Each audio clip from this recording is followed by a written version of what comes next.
All right, thank you so much for joining. Today is February 5th, 2025. This meeting is for our LJ Realty team, and let's get started with our interest rates. Okay, interest rates are hovering around 6.95 according to Freddie Mac, and very similar on Mortgage News Daily, 7.05. Okay, and your FHA a lot less than your conventional at 6.46. So if your clients are asking, hey, what are the interest rates?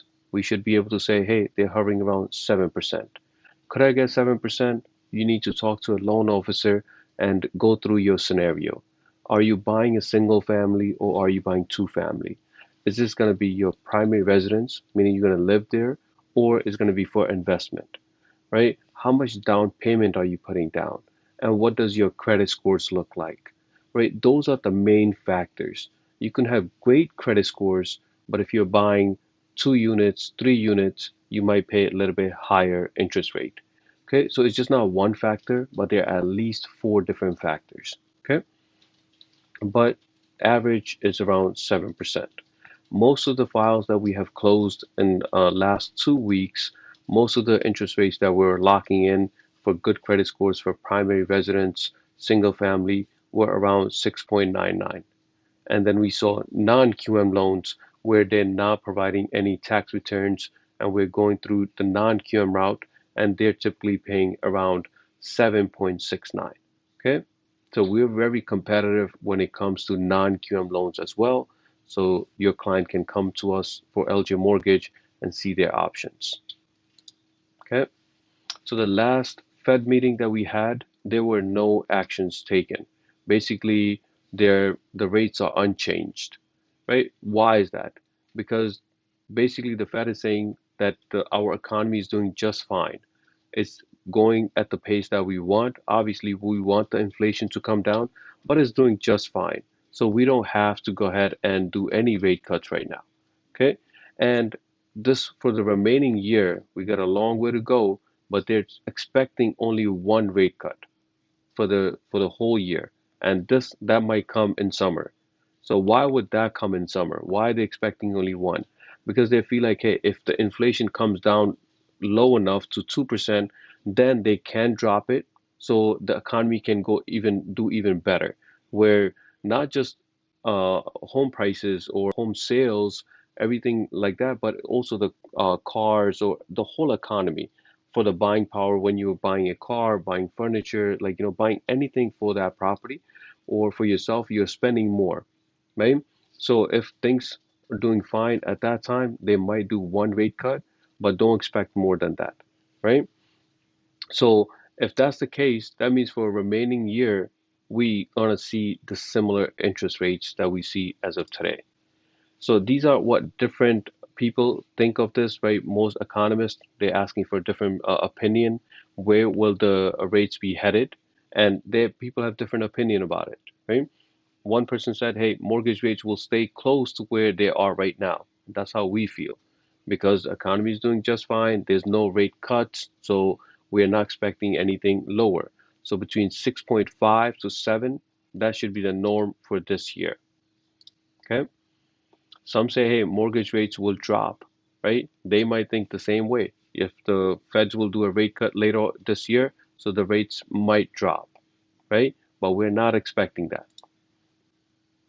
And another person said mortgage rates will uh, be near 6.5.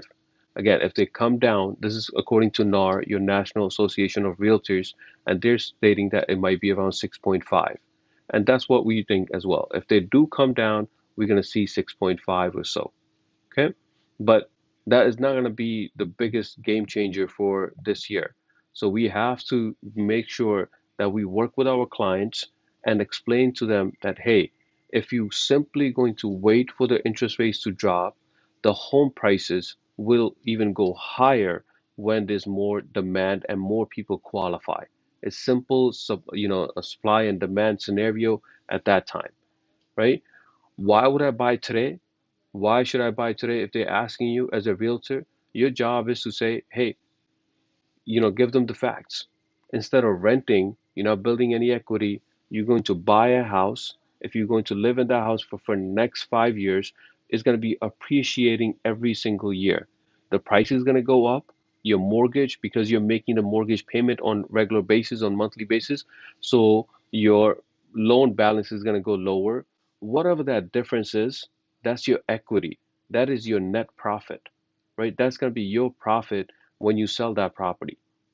You don't get that when you're renting. So you can simply wait for the interest rates to drop, or you can buy today and start building equity. As a realtor, that should be my conversation with all my first time home buyers. Hey, I understand you have to feel their pain too. Yes, the pain is real with the interest rates being high. The pain that your monthly payment, you're expecting maybe $3,000 for your mortgage payment, but it ends up $4,500, right? It is tough, but that decision that you're making today will pay off in the long run. And as a realtor, you should mention these things. Hey, if you're going to live in this property for next 5 years, you will definitely see the return. But if you're not sure and you think that you might change your job, or you might get married and you might move away in a different area, then maybe it's not the best thing to do, right? Maybe you should continue renting it. When you put your client's interest first and giving them advice, they feel that trust. They say, hey, this person is giving me the right advice now. I do want to work with them. Okay. So scenario for you guys, you might have a client that's, they can afford to buy a property for $742,000 today, and then they increase their monthly debt, right? So this family, $130,000 annual income with $65,000 down payment and $150 monthly debt, right? Everything else remains the same. At 49%, they qualify for $742,000. But if their monthly debt increases by $500. Let's say they bought a car, right? And now it goes from 150 to 650. Now they qualify for $668,000. Okay? Before they qualified for $742,000, but now they bought a car and they have a monthly of $500. Some clients say, hey, it's just $500, right? I can afford. I'm making $130,000 and $500 is no problem. Yes, it's a big problem when it comes to affordability. That $500 month must be paid every single month, so it's going to be on your credit report. So it does affect your debt to income ratio. Okay, how about if they don't buy a $500 car, but they actually buy $1,000 luxury car, right? A Lexus, a Range, or Porsche, anything, $1,000, right? Because they're making $130,000. What happens to their affordability? Now it drops to $593,000 while everything else remains the same. Okay? So this is the reason we tell your clients that, hey, anytime they are pre-approved, please, we are giving you that pre-approval based on your current situation, right? Your current situation right now is that, hey, you have $150 monthly debt, which is nothing, which is beautiful that you want to keep it as low as that. But if you have monthly obligation being added like this, $500 or $1,000, it's going to play a big factor when it comes to your affordability to buy a house. Okay. All right, guys. Next, I want to go through when your clients are asking you for down payment, or you might know for your own good that, hey, if someone is going and saying that, hey, I need 20% down payment for my conventional loan, that is not true, right? Conventional loans allow different or lower down payment, but it depends on the scenario. Okay. Some question that, hey, if it's conventional loan, I don't have to live in that property, right? Because with FHA, we say with FHA, you have to live there for a year. Conventional, we say you can be your primary or investment. But if it's going to be your primary, you're going to get better rates. You're going to get lower down payment options. And if it's going to be investment, and depending on how many families are you buying, you're going to end up paying higher down payment. Okay. So what does the breakdown look like? If you're buying a single family, right, just one unit, and you're going to live there, so there's no rental income coming, you're living there, then you can put down as low as 5%. And there are other loan programs that you can put down 3%. But the goal here to tell your client if it's going to be a single family, and is going to be your primary residence, then you can put down as low as 5%. But if you're going to, it's still going to be your primary residence. You're going to live in one unit and you want to buy two family and you want to rent out the second unit, then you have to come with 15% down payment. Okay. And if it's going to be three or four more units, we rarely see that, but that's going to be 20% down payment. But typical situation that we see is that, hey, it's going to be a single family. I'm going to live there. I can put down 5% down payment for my conventional loan. Or it's going to be two units. I'm going to live there in one and I'm going to rent out the other one. Then I need 15%. Okay. Next is for your investment. You're not going to live there. You already have a nice, beautiful house and you're very comfortable in that. And now you want to buy another property that's going to be for investment, right? And for investment, if it's going to be a single unit, then you need 20% down payment. But if it's going to be, this is the surprise that most people get, is that, hey, if it's going to be a two family and it's going to be an investment for both of the units, you're not going to live in any of them, then you need 25% down payment. Okay? So it makes a big difference if you're going to live there or not, even for conventional loans. So if you guys want to go more details, we can go through that another time, but just let your clients know that, hey, down payment amount or percentage does matter when it comes to if it's going to be primary residence or investment. Okay. And some clients don't have enough money to pay your commission, right? So we go through seller's concession. You're putting in an offer and you have to ask for seller's concessions, right? And that is basically asking the seller, hey, we're offering you X amount of money, but we need some money back at the closing table. Okay. And so the seller is agreeing to pay on the behalf of the buyer to reduce the buyer's upfront cost. So one of their costs is your commission, right? Or sometimes they have for your commission and they don't have enough for their title company or any other closing costs that they may have.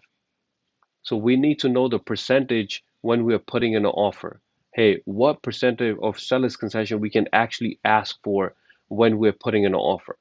You don't want to put a ridiculous number there and they do not qualify for that, right? So if it's a FHA loan, the down payment amount is or percentage is the maximum you can ask for is 6%, okay, from the seller side. For conventional, it depends on how much down payment you're putting down. For conventional, if you're going to put down less than 10%, then the maximum seller's concession you can ask for is 3%. Okay. If you're going to ask for, if you're going to put down 10 to 25% down payment, then the maximum you can ask for is 6% from the seller side. In rare cases, there might be a conventional loan where they're putting down 25% down payment and then they can ask for 9% seller's concession. The reason we don't see this 9% in most of the cases, because if your client is putting 25% down payment, that means they have enough funds to, cover their closing costs or discount points. Why are they asking for seller's concession? So the third one or the last one, we rarely see it. Okay, so if it's FHA, the maximum you can ask for is 6%. If it's conventional, you can ask for 6%, but only if they're putting down 10 to 25%. Or if they're putting down less than 10% for conventional, then the maximum you can ask for is 3%. Okay, so this could be part of your conversation when you're talking to your buyers. Hey, I need to get paid 2%. Maybe you don't have the money. Maybe you do have the money. Is that 2% set in stone, the commission that I'm asking for? Absolutely not. It's all negotiable, right? So they say, hey, fine, I'll pay you that 2%. But I don't have that funds because I'm surprised because there's closing costs that my loan officer told me. I thought that I just needed my down payment. So then you can tell them, hey, if you don't have enough funds, let's put in an offer with seller's concession. So later on, when we will actually do an offer sheet today, we will put this amount in there or percentage in there, right? So this way, the seller is going to go ahead and give money back to the seller, to the buyer, sorry, at the closing table to cover their closing cost. Okay. So why would a seller want to do this? Why would a seller actually want to give seller's concession when the property is not selling or property doesn't have enough offers in, right? Maybe you're offering a little bit higher than the other offers that they got. If they already have other offers higher than you and that is not asking for any seller's concessions, they're not even looking, they're not going to entertain your offer at all.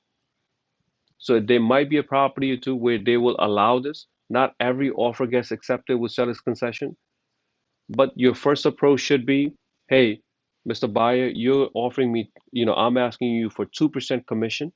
My first job is to ask the seller side, hey, Mr. Listing Agent, Miss Listing Agent, I have a client. We're willing to offer you $1 million, or we are willing to offer you $500,000, but we're asking for 2% commission. Right? You put that in the offer and see what happens.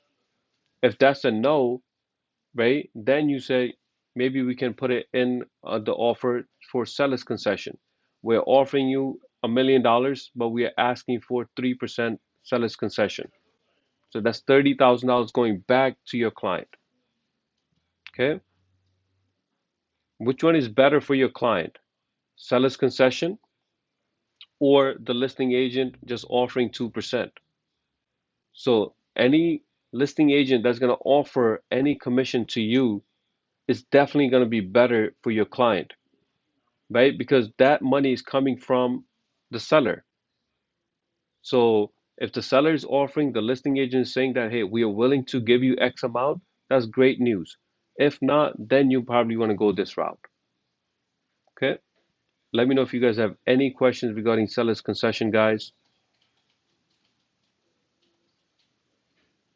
Okay. Next, guys, couple of slides for stats. Your month supply, there's about 4 months of supply out there right now. So inventory, it is limited on nationwide, but when we look at each market, like South Ozone Park has a lot less inventory than Richmond Hill, right? Elmont might have a little bit more than Franklin Square, right? So different markets, we just need to be becoming expert in maybe 4 or 5 different markets. We cannot go ahead and conquer the whole New York as a realtor, but as a realtor, wherever, this could be near this office, this could be near your house, wherever you live right now, anything, all the zip codes that's surrounding you, right? It might be 3 or 4 of them. You need to know all the stats about that. How many properties that are actually available there, right? Which properties that might be good for my client, right? And the sold property. Hey, this property was sold for this price. That stat right there will tell the client if you are an expert in real estate or not. If you're able to pinpoint, hey, this property and this block was sold for this much, right? Instead of saying, hey, let me do the research and, but if you're keeping an eye on those zip codes on a regular basis, guarantee you when you're talking to your client, they will know that, hey, you are a real estate expert when it comes to the properties and inventory. Okay. We mentioned last week that we need to start seeing more support from our agents to our listing agents, right? Our buyer's agent should be connecting with our listing agents. In even if you don't have a client for that property. And what is the harm of actually just going to that property, seeing a listing agent from your own office, right? And just looking at the property and determining if the price is right or not, and giving your honest feedback, right? You could be brand new, or you could have 20 years of experience and do the same exact thing. So we really want all our agents to connect with each other and try to find clients and go under contract together. With proper disclosures, there's no issues. Okay? So we want, because there's the lack of support that we see from each other, it really disturbs the whole office. We really want to see that, hey, if there's an open house, Go to see that open house. It could be from our agency or others. And if there's a private showings like this property that just came on the market, every one of us at least take a look at it. Is nearby the office. What's the worst thing that can happen, right? You probably sell it by go under contract with them, right? So this property is just listed with Herjeet. It's on Inwood Street, two family, brand new construction. Highly recommend that you guys check that out. Okay. Second one is listed by AP in Hicksville. So we have about 20, 25 agents that can serve that full area of Nassau there. So you definitely want to get in touch with AP and see this new construction in Hicksville, single family, 6 bedrooms, 5 baths. Okay. Another one is listed by Shito, and this is listed on 165th Street in Jamaica. And there's a single family, 6 bedrooms, 3 baths. So this property had a price reduction as well. Again, if you don't have any clients, go see the place yourself first.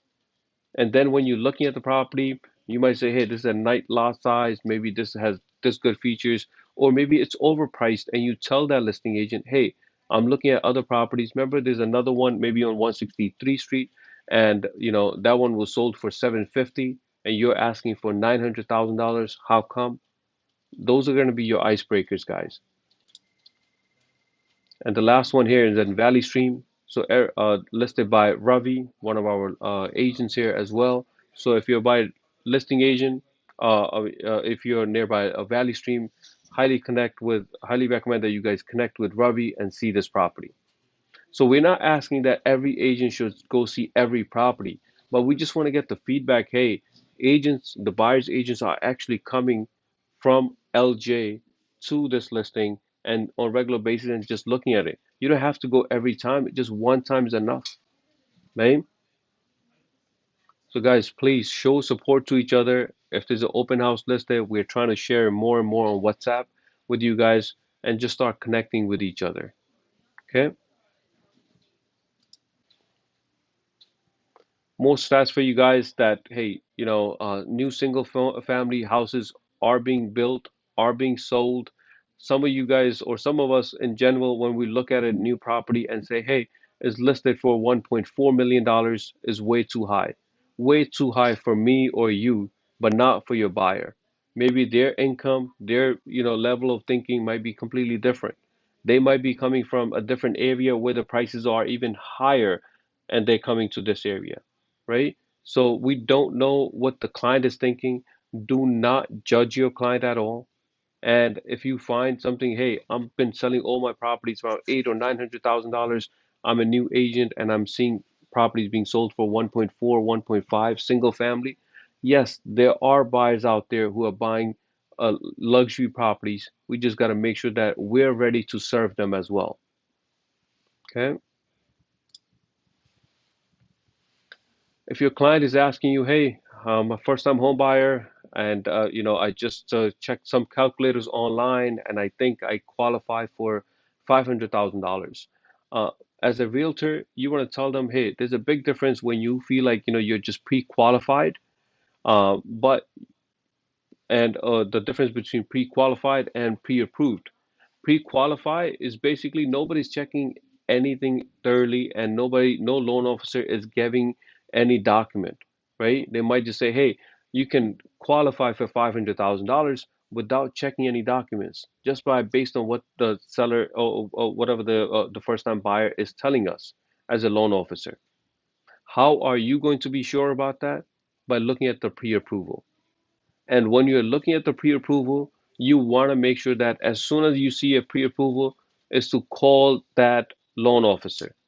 Hey, my name is Janet. I'm with LJ Realty Team. I have a pre-approval from you, Mr. ABC Mortgage Company, right? And I just want to connect with you that I'm about to put in an offer for $800,000. I see that this client, this pre-approval says he is qualified for that $800,000. But let's just talk about that client for a few minutes, right? How fast can you close this deal, Mr. Loan Officer? How are the income, their debt looks like? Will we have any problem? This offer that I'm about to put in is actually for two family property. right? And these are the specs. Connect with that loan officer, build relationship with that loan officer. So this way, that same loan officer is going to stay connected with you until the closing. So why not do it when you see the pre-approval right away? Okay. All right, guys. Next, as a realtor, one of the values that you're bringing to any client out there is the negotiation. And when we say negotiation is just not the price, guys. It's a lot more than that. So we want to make sure that you guys are on top notch when it comes to negotiation. Number one is to do the research. As we mentioned, if I'm putting in an offer for South Wilson Park for two family for brand new construction, has six bedrooms, three over three. It has five bathrooms, two over two, and one in the basement, finished basement, 40 by 100 lot size, right? So just by even not even looking at the property, just by those specs, I know that that property is going to go for at least $1.3 million, right? It might go for 1.4 or it might go even for 1.5 million depending on the stuff that they have done, right? What type of material that they use. So I have a lowest range of 1.3 and the highest 1.5. That's $200,000 difference. So I need to figure out what price range I'm going to put this in. What is the listing price is listed at, right? So you need to know that, hey, is South Luzon Park a buyer's market or seller's market? Do we have 10 other properties listed on the same, neighborhood in 11420? If I have 10 options, then I have a lot of choices, or your buyers have a lot of choices. That means it's a buyer's market. Buyer have a lot of choices. But is that true right now? Do they have 10 other properties? Absolutely not. They might have maybe two or three other options to look at. So then it's a seller's market. If it's a seller's market, I have to make sure I price it or I put in my offer correctly. Okay. Recent sales, as we mentioned, sold properties that cannot hurt you at all. It will only gain your knowledge will be going up and up and up because you're keeping an eye on the inventory. Hey, what new properties are coming? That's great. It's listed for whatever. But what is sold for? That's even more important. Okay. And you want to start with a competitive, offer. You don't want a low ball. You want to, if it's going to be competitive, whatever they're asking for, we don't want to give that either. You want to do the research and put in an offer that's going to be competitive. Okay. So you want to negotiate beyond the price as well. We mentioned your seller's concessions, right? To cover the closing costs for the repairs or include any appliances, right? You want to use your home inspection and appraisal contingencies. Hey, we're willing to give you $1.5 million, but we want to make sure that it's appraised at that price. The bank actually agrees on it. If the bank says this is 1.45, then we have a $50,000 gap. Then, Mr. Seller or the listing agent, we have to renegotiate. And if the home inspection reveals there's major issues, then we have to lower the price as well, depending on the issue. Okay. And when it comes to when you guys are putting an offer or even at the showing and everything, let your client know that, hey, keep your emotions to yourself. When, even if you're excited, you love the house and everything like that, you want to make sure that at the showing you keep it professional, you just show the property and do not talk as a realtor and the client in front of the listing agent. Don't provide any feedback right there. Just leave the place and then talk it out. Hey, I like this, I like this, I don't like this, I don't like this. You have a list of likes and dislikes, and then you go ahead and put in your offer. Okay?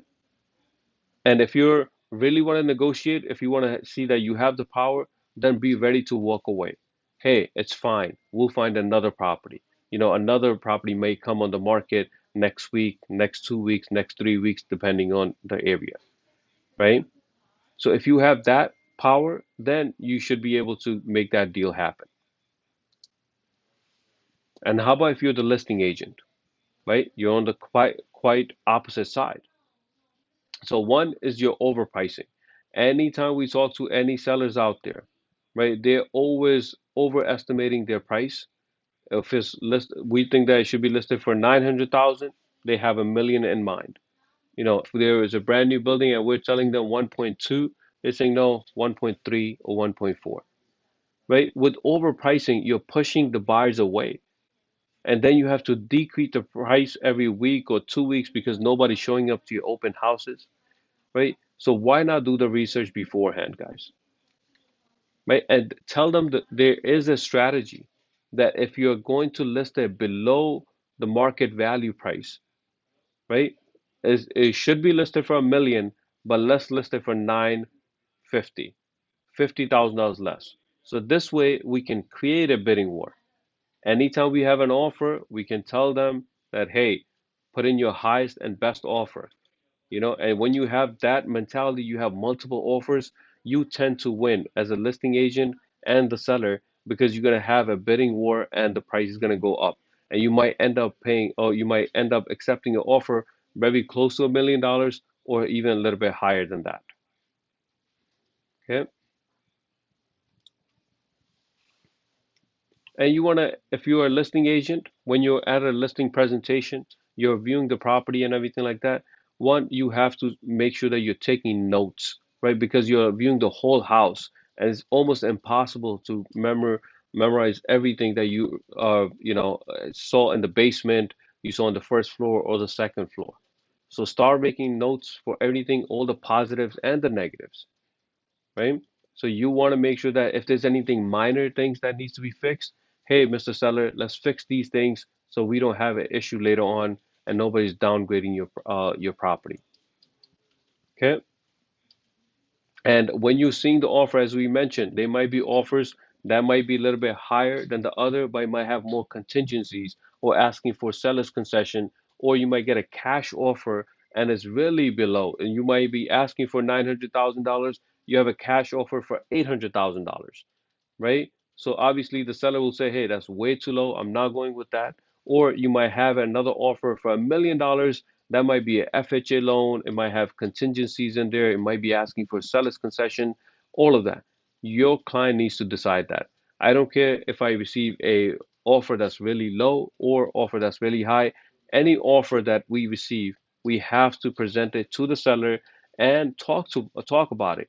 Hey, how should we go ahead instead of just saying no to them? How can we actually negotiate this? Okay. And if you can create an urgency, that's great because you get, hey, more offers in and quicker and quickly you can go under contract, guys. So use these strategies. Always research before you put an offer. If you're a new agent and you're going to a listing presentation, let's do the research beforehand. Come to the office, set up an appointment with me. Let's spend half an hour together. Let's research everything about the property, right? Let's go over our seller's takeaway amount because that's what the sellers are, what they care about, right? If I sell it for $1 million, what am I going to take home? So you go through that. So all those things matter when we're going to be a listing agent. So if you're the buyer's agent, do the research. If you're the listing agent, do the research. Where do we do the research? On Matrix.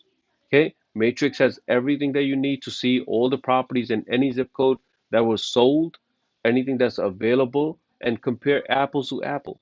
Hey, whatever area that you're serving. Okay. All your communication should be clear communication. All the communication should be very professional. It does not, need to be lengthy. Anytime I'm having a conversation with anyone, my conversation is usually short, right? Because I try to keep it professional and to the point. If we're talking about this, let's just stick to the topic and let's get it over with. This could be my buyers, it could be the sellers, it could be the attorneys, it could be the home inspectors. Keep it professional all the time, right? If you're getting an email, reply to that email. If you're getting a text message, reply to that text message in timely manner. If you're getting a phone call, but if you missed a phone call because you have a full-time or part-time job, make sure you return that phone call. Or if somebody's calling you, you're not able to pick up, reply back with a text message. Hey, I'm not able to talk right now. Text me and I can communicate through this. Keep it professional, guys, right? Being licensed, getting your real estate license is one thing. Actually using it on a regular basis and keeping it professional and making some money out of it, right? Commission out of it, it's a big deal. So my buyer says, I went through a presentation. Hey, Mr. Buyer, I need to get paid, right? I'm not working for free. I'm going to show you houses. I'm going to negotiate for you. I want to make sure that you're in that new house as soon as possible, right? With the new changes, some sellers are offering some commission, some are not. But I need to get paid 2% for this deal. Is that 2% set in stone? Absolutely not. It's all negotiable. You guys can charge whatever, right? As long as, remember what, you're competing with other agents out there, and you have to put yourself in your buyer's shoes. Hey, if Mr. Ali is asking for this much, Sclarion is asking for this much, and maybe Kimberly is a new agent and she's just asking for 1%, they're not just looking at the percentage, they're looking at you as a professional, what kind of experience you have. So everything's negotiable. So you need to make sure that you're setting a price or a percentage that you need to charge your client, and you can do that every client. You guys can have different amounts, right?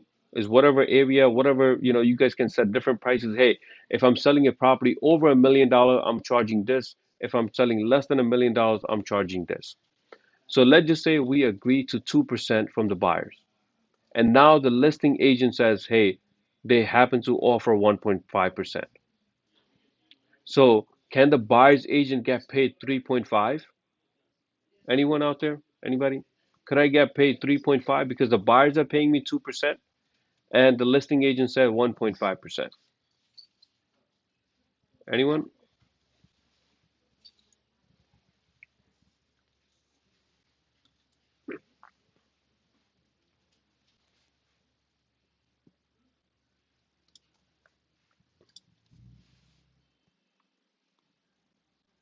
Are we allowed to get paid from both sides?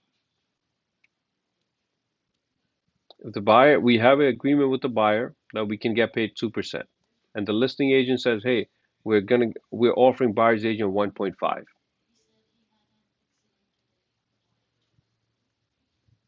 Anyone want to take a guess? Could I get paid 3.5% or not?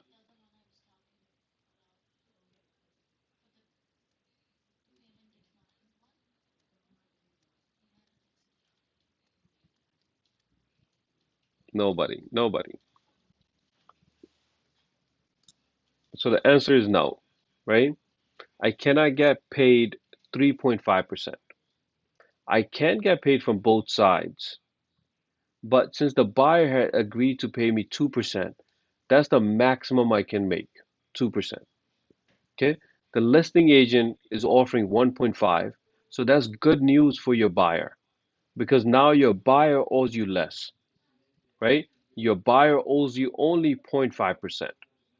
So the maximum you can get is 2% because your buyer's agreement is 2%, and the listing agent said, hey, the seller is offering me 1.5%. Now your buyer owes you only 0.5%.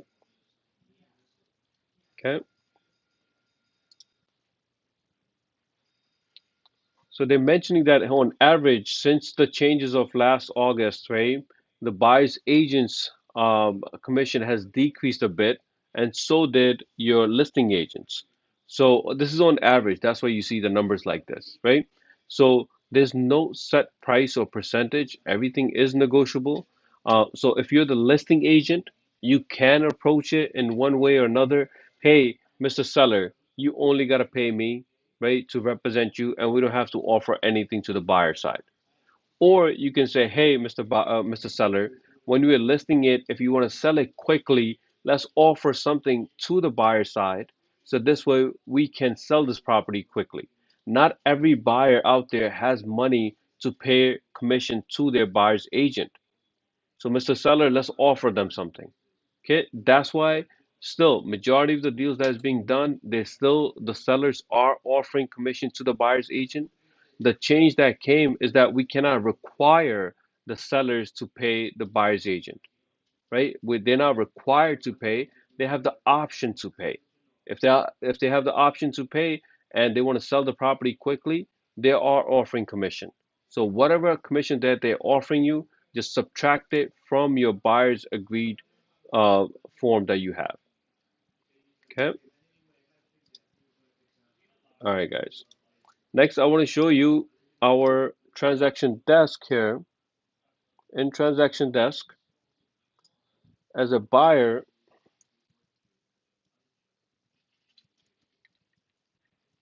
right, we're putting our buyer's name, we're selecting the template so I can see all the forms. I'm unchecking use wizard and I'm going to hit create. Right? I have a brand new file. I don't have to fill any of this out. I'm simply going to my forms and now I want to make sure my buyer signs that 2% agreement that we just spoke about. I would click on that exclusive buyer representation agreement, and on here your section 2 has this broker fee and you can put the amount there. Okay, because we're going to be short on time, guys. I'm going to do this quickly, but this is the most important thing. This is where it's telling you that the buyer will pay you guys 2% commission. Okay, your length of agreement, it will start today, and how long is it for? We already mentioned that. It all depends on you. You want to keep it as short as a week, or you want to keep it as long as 6 months. Is all up to you guys. Okay. Difference between residential and residential income. This is your single family. This is 2+ units. Okay. If you want to put in the information here, good. If not, that's perfectly fine. Just put in the county that, the area that they want to be in. And then you have them sign where it says buyers. Okay. It's super simple, but the main thing is for you guys to review it, read it, understand it. So this way, when your client is asking you something, hey, if I were to get offer from the seller side, this paragraph tells you exactly that. Okay. Where does the numbers go? The numbers go in section 2. You have your dates and you have their signature. If you have those parts, that means you're good to go, right? Your client says, hey, they're willing to pay you. Okay. This is when we're putting in an offer. Today we spoke about seller's concessions and we spoke about getting paid from the buyer from the listing side, right? The seller is agreeing to pay us 1.5%. I'm putting in the buyer's information here, their address, and now let's go through this. This is where you have your property,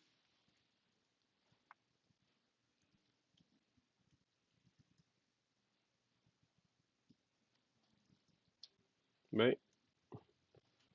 We put in the MLS number here, proposed closing date. If your client is getting a mortgage, you probably want to put in 45 days there. Okay. If your client has a cash offer, you probably want to put 15 days there. So 45 days for mortgage, 15 days for cash offers. Okay. Because that's the typical time that we see. March 15th, maybe let's just put it here. This piece right here, it says property disclosure form to be completed and delivered. You want this, yes, right? This is saying that, hey, for this property, we need the property disclosure filled from the seller side and we need that delivered to our client. Okay. Purchase price, let's put in $500,000. Seller's concessions, this is the dollar amount. So if you're asking for 2% back, then you're putting in $10,000 here. Okay. So that is seller's concession. So for this offer, as soon as we put in $10,000 here, automatically we're telling the seller or the listing agent that, hey, our offer is not for $500,000. It's actually for 490 because we're asking for $10,000 back. Okay. This is your seller's concession. Down payment. Some people get confused and put the full down payment amount here. No, this is your earnest deposit. I wish that they put in earnest deposit, the wording earnest deposit here instead of down payment. It says payable upon execution of contract of sale. So when you're signing the contract, how much money they're putting down. So if it's a $500,000 property, I think $10,000 are okay there. Okay. What is the listing agent going to say and call you back? Hey, we'll accept your offer, but you have to put more money as your earnest deposit. This is where they're talking about they want your clients to be even more serious, and you reply back, hey, $10,000 is a good amount. If you're the listing agent, no, I need maybe $25,000. And you guys negotiate and see where your clients are comfortable putting which amount in here. Okay? So let's say they're getting $400,000 loan, right? So that means they have $90,000 gap right now. So if they're putting 20% down payment, right? So they have $90,000 before the closing, $10,000 on the contract, that's 100,000, and they're getting a mortgage for 400,000. So collectively, you have $500,000 here. And that $10,000 now is going to come back to your to the buyers at the closing to pay whatever expenses they have to pay for the closing. Okay? Now, section F, this is the most important part. This is when some of you guys are putting an offer without even talking to the listing agent, and that's perfectly fine. You're basically offering them, right, a offer with a request, or we're telling them that, hey, we need this much money back for our buyers because the sellers are paying the commission for that. So seller's payment to buyer's broker, if applicable. Seller agrees to pay to buyer's broker an amount equal to that percentage. So let's say you put down 2% here. Okay. In rare cases, you would put 2% here and ask for seller's concession. We usually see one or the other. We either see, hey, you're asking for seller's concessions, or you're simply asking for 2% from the seller side. So if the seller has agreed to pay, I would leave the seller's concession blank. What does that mean? That means that they are getting $500,000 offer, but they still need to give $10,000 back to the buyer. So there is a difference between seller's concession and your seller's paying your buyer's broker fee. If you were to use letter F here, this is much better for your client as a buyer's agent. Okay, we don't have to worry about appraisal or anything like that. We're not asking for, there's no difference. The best thing for your client, if the seller side or the listing agent says, hey, yes, you asking for 2.5, I mean, you're asking for 2%, but we're willing to give you 1% or 1.5.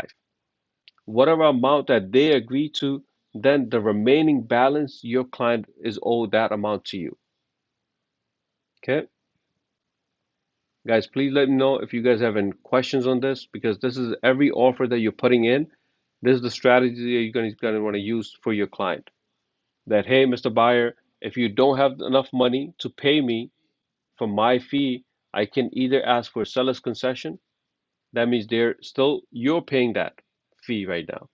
But if you want the seller to pay, then use section F. Okay? If any questions, guys, please speak up and let me know. Okay?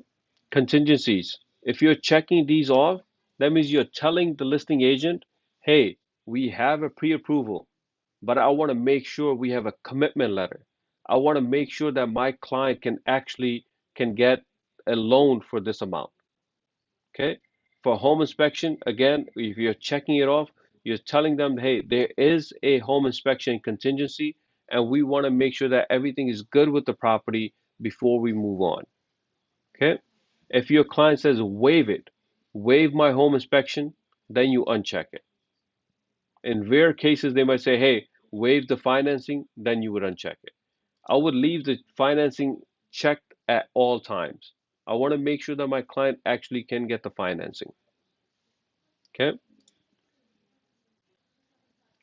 Section H and I, if you want to include them, that's fine. You're telling them what type of financing they're getting, what property, personal property should be left there, what is going to be included or excluded from there. Okay. And then you're going to have the purchaser sign. Do you think the seller is going to sign? We have not seen any offer, or very rare that we see that the seller would sign it, acknowledge it, and send it back. You're basically filling it out. You're having your purchaser sign this and sending it out. Okay.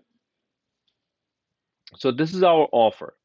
Now the listing agent said, hey, we don't want to pay you 2%. We can offer you 1.5. How could I be making sure that I'm going to get paid 1.5?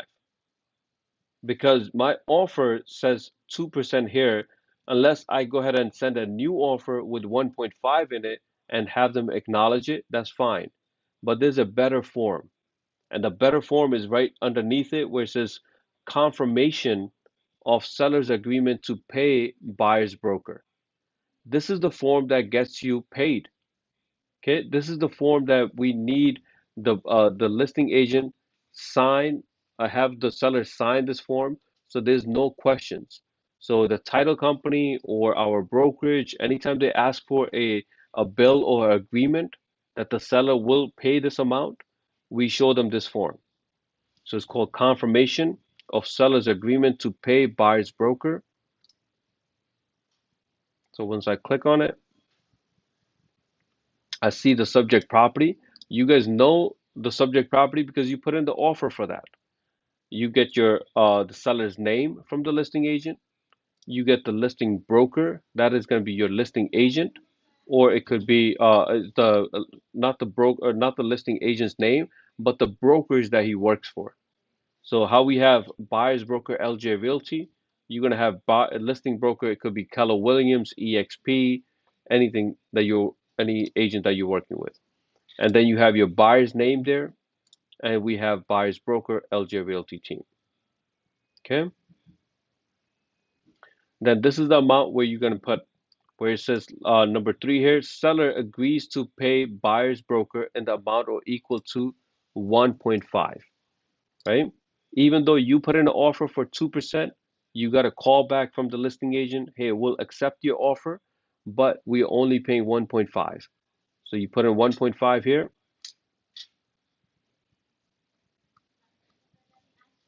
and then you send it out for the seller to sign this. Most of the time, you will not have the seller's information or seller's email. So what is the best thing you can do? Is basically sign it yourself and then and email it to the listing agent. Hey, I need this form signed. I'm pretty sure they would not have any questions because this is very uh, regular form that everybody's using. So when we're creating a commission invoice, we would need this that, hey, seller is actually agreeing to pay you and you want to get this done as soon as possible. Okay. Okay. So you still have your co-brokerage agreement as well. Not a lot of people are using this anymore, right? There are some agreements where it says that listing agent is getting X amount and he's going to be sharing that with the buyer's agent. Then you go with co-brokerage agreement. But most of the deals that we're dealing with right now, the sellers are paying and we need this form signed. Okay? Questions, concerns, guys, please speak up and let me know.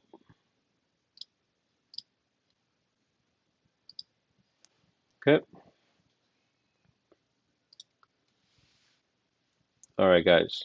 I do have more slides going on, but I think I want to end it on that note because we went through the seller's concessions, we went through your commission. The main thing is that any client that you want to work with, you have to bring some value to them, right? So if you're speaking to them on the phone, the first approach should be, hey, can we meet at our office? Right? I want to set up alerts for you. I want to set it up where we can see which area that you want to be in. I want to start sending you properties, but I want to do it together. right? You're not telling them to sign any documents or anything like that, right? Over the phone. You're saying, hey, let's meet in person. When you're meeting in person, this is where you're going through the whole presentation. Do you need to spend 2 hours with them? Absolutely not. Even if you're spending 20 minutes with them, that will go a long way, right? You're telling them what it really takes to buy a house. You're showing them matrix. You're adding them in matrix right in front of them, and you're clicking on alerts. And hey, you want to be in South Ocean Park, or you want to be in Queens Village, or you want to be in Elmont? Let's find you properties there, right? And start looking and drawing a map with them, right? This way they feel like, hey, you know exactly what you're doing, and send them the first message right when they're sitting with them, right? So this way they have a welcome email, they know what one home looks like to them right there. And after that, you're telling them, hey, I want to make sure that I tell you up front that I need to get paid. And these are my, forms, these are the disclosures. You don't have to sign right now, but I can still keep sending you properties as we set up. But before I can show you the first property, I would need these disclosures signed. Until then, I have no problem. You take these forms with you and sign it whenever you feel like you're ready. But have a clear communication with them, a conversation to go over the process, go over the commission, and tell them, hey, my goal is to get paid from the listing side. I will try my best to get paid from the listing side. But if that's not the case, I can't work for free. I need to get paid. Okay, and hopefully that will bring some value to them and they sign your documents. Okay, all right, guys, we're running out of time. Thank you so much for joining, guys. I will see you guys next time. Take care, guys.